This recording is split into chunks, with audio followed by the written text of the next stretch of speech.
હિલના એ કુળમાં મારા બાપુને કોઈથી લાંબી આંગળી કરાય નહીં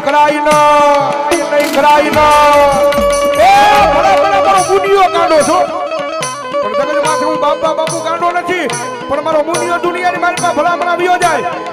અને ભલામણા જગતના ટોકની મારી પાસે મને બાપુની યાદ કરે અને મારા દીકરાને ભલામણા જો કરવો કાંટો વાગવા દઉં ને તો વાવડીને પાદરમાં કોઈ હિલના કુળમાં બાપુ નો હોય બાપુ